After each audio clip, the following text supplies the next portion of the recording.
Why is a 10% growth a path to nowhere? Leap, don't creep. Before we dive in, I want you to think about this. What does it feel like to see your peers and competitors land the projects, clients, and achieve the kind of growth that you've dreamed of but haven't reached? I bet you know that feeling. It's not your favorite one, but hey, you'll quickly find a rationalization strategy to bypass emotions, swallow it, and the life will go on. We're meeting over not so decent Asian, but the place is cozy.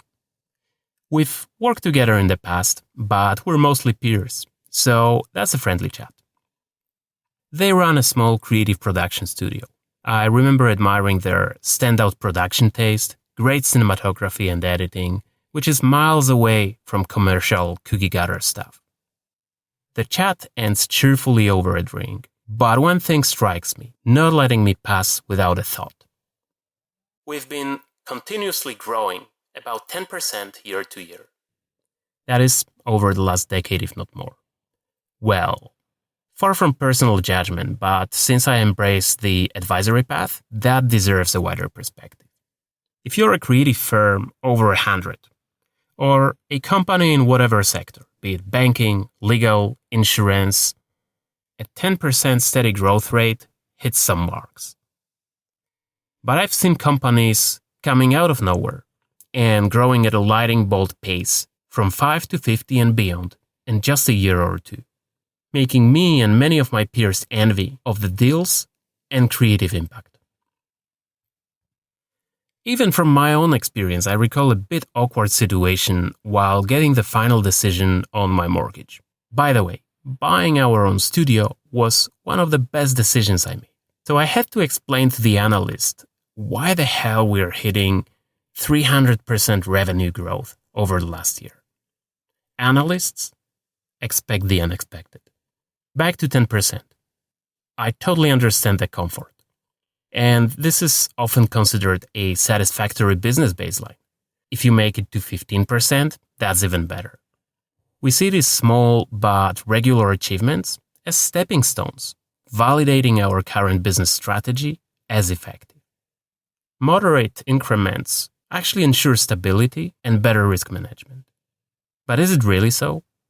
How realistic is your current growth rate in sustaining your business long term, especially considering market inflation, increased competition, economic downturn, and AI? What if you face personal issues that require you to stop working your ass off? Are you sure this 10% is what you truly want to settle for as an objective? And after all, what is the longest wave you can ride in the creative sector? I've run creative firms across 2 decades. I'm past 5 pivots and counting. What was each of the waves? Probably 3 years at the shortest and 7 on the long end. And this taught me that ambition, seeing farther, and thinking bigger is not a luxury. It's a necessity. So let's stir it up a bit. Time to outgrow our expectations. What if slow but steady growth is just a false metric, keeping many of us in the survival mode, disguised as a paradise? A myth that hinders true creative and financial potential. What if it actually poses a greater long-term risk, but failing to keep pace with market changes and competitor advances? Could small, regular achievements be diverting our attention from thinking big and leaping bolder? What are the real costs, personal and professional, of remaining in the comfort zone? Perhaps settling for small incremental growth is actually setting us up for failure. It feels like aiming to survive. Do true leaders really care about the spreadsheets? Maybe developing your business shouldn't be about filling gaps, but about creating new horizons. Let's go back to the question from the very beginning. This uncomfortable feeling.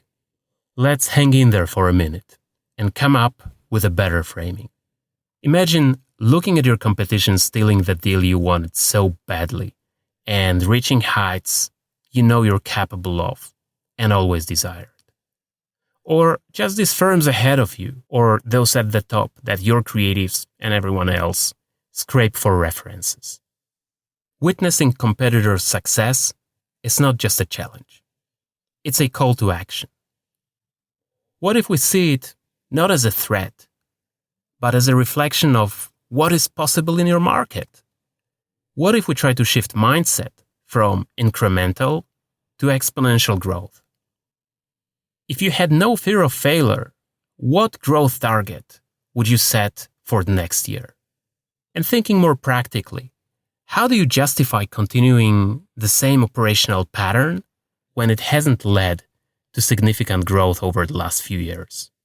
What specific market opportunities are you potentially missing because of staying in the safe zone? If your business were to fail in the next year, what would you wish you had done differently? Outpace, don't just pace. Outgrow your own expectations. This episode is a little bit different because effective leadership is not as much about giving answers as it is about daring to ask the right questions. So, question everything. Till the next one. Thank you for listening to the Future Crafting Thoughtcast, insights into leading, building, and evolving B2B brands in tech and creative sectors, coming at you from Patrick Kisney, the fast thinker, entrepreneur, and advisor to audacious venture founders.